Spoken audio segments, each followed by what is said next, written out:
Hi everybody, thank you for joining me today. Today I'll be setting up my July bullet journal, or my bullet journal for July. This will be the last month in this bullet journal since that's all that's going to fit. I'm actually only going to be left with one page once the setup is done, which is pretty exciting. I've never come this close to actually finishing a full bullet journal. So there'll be a bullet journal migration video coming soon, so keep an eye open for that. I shared my color scheme roughly, I think about a week ago. I meant to get this video out sooner, so I apologize for that. But I shared my color scheme a week ago, and so here it is. So this is my July color palette, and this is where I did swatching for the markers that I was going to use. I'm using Crayola Super Tips again for my colors. And then here is the quote that I decided to use. Ask for what you want and be prepared to get it. And that is by Maya Angelou. I thought that was appropriate, using one of her quotes given the Black Lives Matter movement and justice and equality movements. And then for stickers, we are doing popsicles. The theme for July is popsicles. I'm not extremely excited about it. So, which is one of the reasons why I dragged my feet on this, but I'd worked hard on it, so we're gonna go ahead. The quotes that I grabbed for this month are: stay cool, treat yourself, looks like somebody has a stick up their butt, anything is popsicle when you're this cool, and just chill. So we're gonna play with these and see. I created extra washi because I feel like when I was looking at my layouts, I decided I'm probably going to use more washi than the actual stickers themselves, so we'll give it a try. I do want to apologize. I am struggling with allergies, and so if I sound a little bit out of it, that would be why. So without further ado, let's get started. So while setting up my cover page and dashboard for July, I decided that I actually didn't like it. So you're gonna see me try different things and change things up a little bit. But just while we're here, I do want to say that the dashboard, the Maya Angelou lettered quote, is available to my email subscribers. That email will be going out at the end of July. So if you're interested, head on over to the blog. I'll link it down below. And you can sign up for the newsletter, and that guy will land up in your inbox. So as I said, I wasn't too happy with how things were looking, particularly how the marker was kind of pooling a bit. I know that's how Crayolas work, but I've been playing with a lot of watercolor lately, so I was really struggling with this uneven appearance. I don't know. And so what I ended up doing was I ended up going in with a water brush pen to kind of smooth out where the marker overlapped, and that helped a little bit. But I also figured out that I pushed the limits of my bullet journal, and there was a tiny bit of bleed through with all of the ink and the water and everything thrown on top of there. Yes, it's 160 GSM paper. Yes, it can withstand watercolors, but I mean, it has its limit, and I apparently found it while putting this layout together. Now I'm going to go in and I'm going to try kind of balance the image or balance the layouts out a little bit. I found I'll talk more about it shortly, but I used a bunch of washi to try and see if I could make it work. I included that in the video because I wanted you to see that not every layout is always a masterpiece, and there's always a process, and this is me trying to share that process. I'm also going to apologize for the video, the quality in the next about, I think it's 8 minutes. The quality is not great. I don't know why. My camera acted up, and in the editing process I only realized it then. There was a lot of swearing behind the scenes, both in making the video and editing it. With that said, there is no swearing in this video, so you don't have to block your ears or anything, or I'm sorry to disappoint you.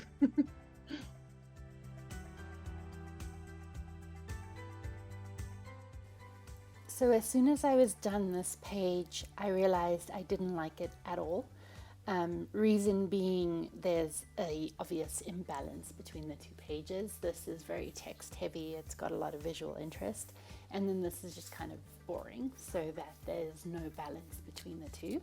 So what I ended up doing was I went back into my Procreate where I created the doodles, and I printed this image on vellum, and attaching it with washi tape, I put it as an overlay. Therefore, it's creating a better visual balance between the two pages, and it's a lot more fun.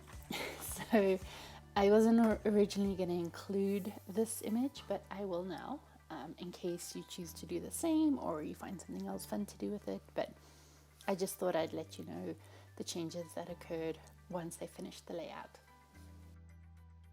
Next up, we have the calendar view, the monthly overview. This was pretty standard issue, how I normally do it with the grids. Sometimes I use this, sometimes I don't. This will definitely be something that I think about going forward. It's nice to have the overall calendar view, but I just don't think I get enough use out of it. But I do enjoy creating it too, so I might keep it, I might not. As I mentioned earlier in the video, I'll be doing a bullet journal migration video soon, as I have filled this journal up, which is both exciting because normally I have a number of pages left but not enough to cover the month, and this time around I only have one page left over. So super exciting bullet journal migration video coming, so hit subscribe if you don't want to miss it.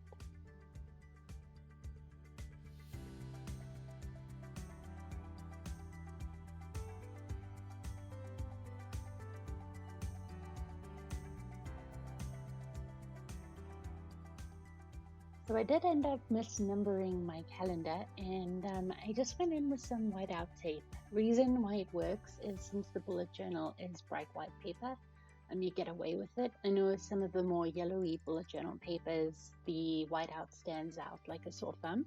So, but in this case, because it was a fairly sizable mistake, I just went in and I used whiteout tape. So normally I edit down where I do my borders, my page borders, but this time I decided to keep it in just so that you can see the full effect of how the layout changes by just adding that simple element. For me, I feel like it brings the layout alive, and I just love it so much. So for the next layout, I have my habit tracker page and my spending log page. Although I'm not great at using my habit trackers, I'm getting better, and I'm definitely trying. I really want to make the habit tracker work. And then my spending log that I include. So what I use my spending log for is I use it for my craft budget so that I know that I'm staying on track. And then for my habit tracker, I'm tracking my daily workout, my water intake, daily lettering, just to keep practicing and keep working on it. And then I also wanted to make sure to focus on self-care. Self-care tends to be the first thing that we let go.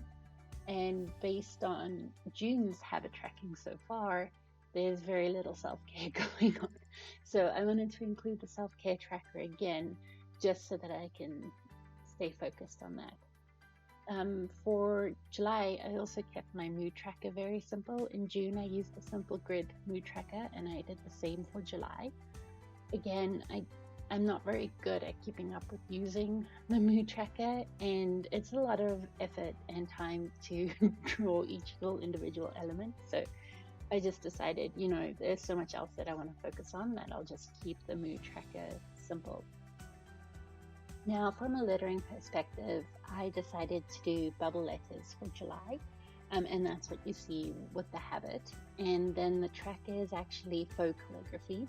So faux calligraphy is when you do your calligraphy with I used a drawing pen with a monoline drawing pen, and you go in and you do your writing, and then you go back in and you add weight on all of the downstrokes, and that's what makes it calligraphy. And then for my habits that I'm trying to track, I just kept that very simple, wrote out the word, and then I added weight on all of the downstrokes, and that gives it a different effect. And so what you saw me do was I went in with the grey Crayola and I added in some drop shadows to the habit tracker, or the word habit. I love the effect. I love how it looks. And you'll always see me doing that.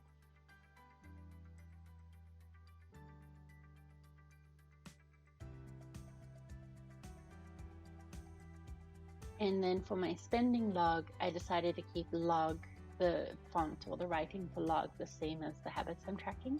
And then for my date, item, cost, and total, I went in and I did actual calligraphy using a Tombow Fudenosuke brush pen, a hard tip brush pen. The difference between the hard tip and the soft tip, the hard tip is just going to allow you to do smaller strokes and allows you to write a bit smaller, versus the bigger brush pens. It's kind of like the space I was using was too small for the brush pen.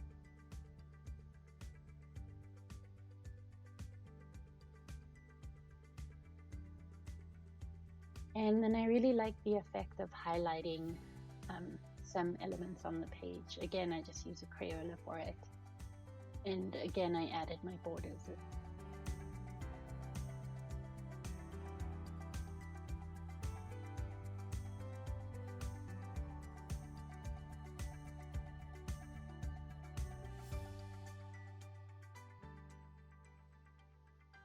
So as I mentioned, I do like to put the drop shadow onto the lettering, and it's kind of hard with the Crayola because the tip is a bit more broad.